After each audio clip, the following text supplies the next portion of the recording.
There was a journalist, a New York journalist, that was going to write a story in the New York Times about how I had bastardized Tennessee Williams.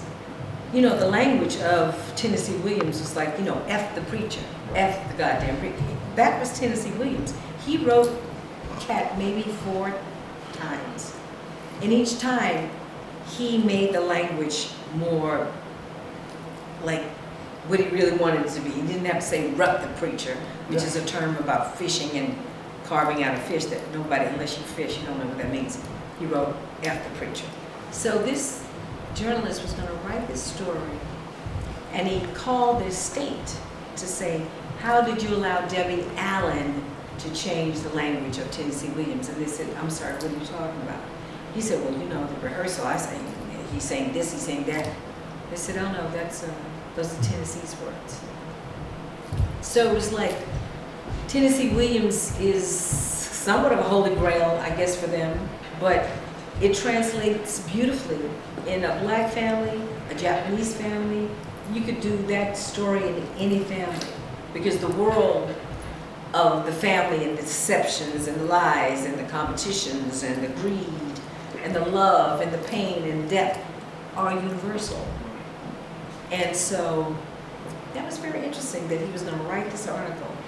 And then he found out, then he wanted to talk to me, but I didn't want to talk to him. The other thing I read, in Fame, that dance teacher. Yes, Lydia Grant. Yeah, she's everybody's dance teacher. Yeah. I want to know, did you model her after a particular person or a combination of people? Well, the cane came from my Russian teacher at the Houston Ballet, Madame Simonova. Used to teach with a cane. And it was the cane that would whack you when you did something incorrectly. But a lot of it was the spirit of my own self, because by that time I had worked at what is now the Duke Ellington High School of Performing Arts. Started out the GW, the Workshop for Careers in the Arts. And I was teaching dance as a junior and senior in college at Howard University to about 30 or 40 young students that would follow me everywhere.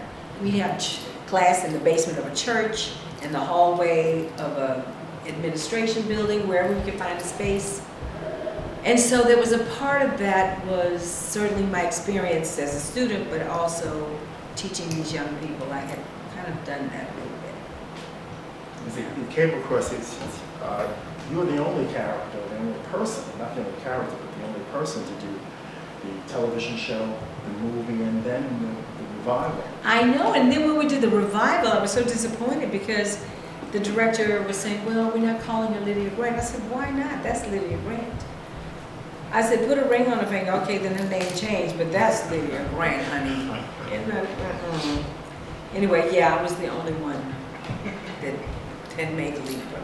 Yeah. She reminded me of a teacher that you would have had at the High School of Performing Arts. Yeah. She was clearly a PA teacher. It was interesting because Gene Anthony Ray was that student. Yeah. He did get kicked out for slapping a teacher.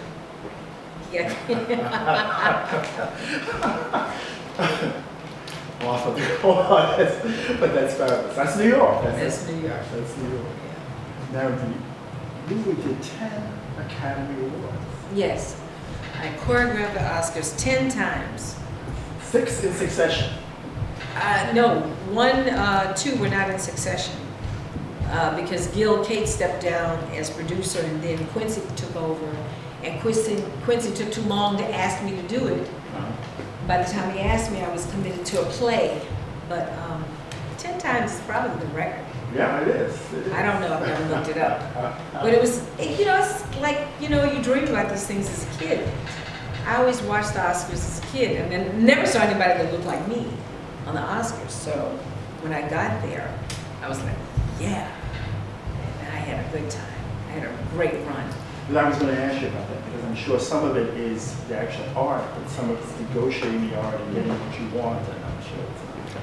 Honestly, the Oscars, you could look at it as almost a thankless job because you work so hard and so quickly.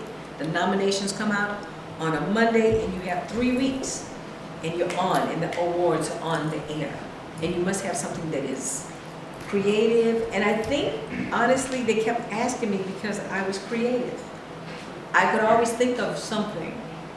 I'll never forget when Maria de My Soul, this was a song from Mambo Kings, was nominated.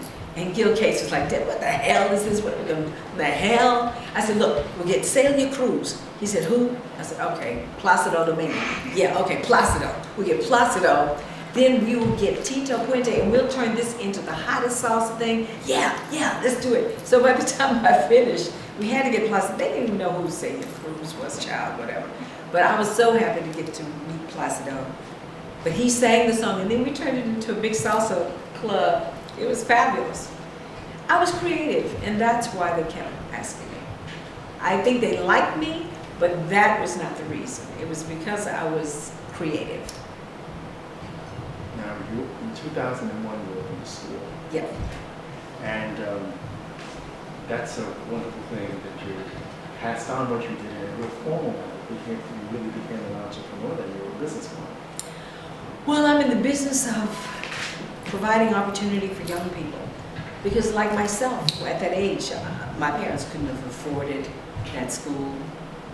And to train people properly, you must have accredited, fabulous teachers. And my teachers are from the Kirov, from the Bolshoi, Malvin Ailey, just great teachers. And so it's an enterprise in passing the baton, in nurturing those young minds that just need some opportunity, in remembering who I am. Every day I see them, I remember who I am. And I was looking at your directorial credits. Oh yeah. And, well, they were immense. And they're so varied. I mean, you did things that were pure dance, that were fun. And then with shows like Different World, for instance, you were able to interject social issue. Yes. Bring it, and I knew a lot of times you probably had to go up against the network to get some of that out there, because some of it was, you were right there on the times, and you were talking about things that were extremely important to young people. It's still now. Well, I was always, what I say, called into the principal's office. We were the first network television show to address AIDS. And you would have thought we put Jesus back on the cross. We were trying to save lives. But I mean, they were kicking my butt. I got Whoopi Goldberg to play the teacher. I knew she was going to win the Oscar that year. They didn't care. I found Jada Pinkett. That's when I discovered her, but I didn't hire her because I knew if she had HIV, then she might not live long. There was no cure at that time. People were just dying. And I mean, that's just one of many shows that I got called into the principal's office for doing what was right. And that is kind of a bane of my existence. I'm not afraid to say those things that are unpopular or uncomfortable. And it puts me at odds sometimes with people with big guns, but whatever. I think the biggest gun up there somewhere is okay with it, so I'm good. I mean, you've kind of made yourself bulletproof. I'll tell you what, you did these things, and even if they went against it, once it hit the air, you got such a positive response. Such a positive response. But, nobody sent me flowers. It was okay, we did it for the right reason. I wasn't looking for flowers or a paycheck. You have to know why you're doing something. Sometimes you gotta really just do it for the right reason, even if you put yourself at risk. And that's, being, I feel, an explorer in the world of creativity, which is who we are to be. As you've moved on to Grey's Anatomy, which is also done Scandal. You've also done Scandal, Empire. The finale of Empire last season was pretty big. Yes, of course. Yeah. Wow. And those are pure drama. Yes. They have a build. I mean, Yes. What you learn in choreography that travels over into direction. Because to me, that a dancer who becomes a choreographer, if they do it early enough, the next natural progression is to become a director. Well, only if you start to understand the dramatic narrative. You can't just say movement. You have to understand character and the dramatic narrative. What is it about? And help the writers find things sometimes they might miss, help actors navigate their way and find what their the real challenges in their scene. What is their action, their need, their obstacle, those things. I studied the classics when I was at Howard University, classical drama and literature, and that helped me understand it. So dramatic narrative and choreography, all that is definitely, all that influences me as a director. Stop at the start of that scene.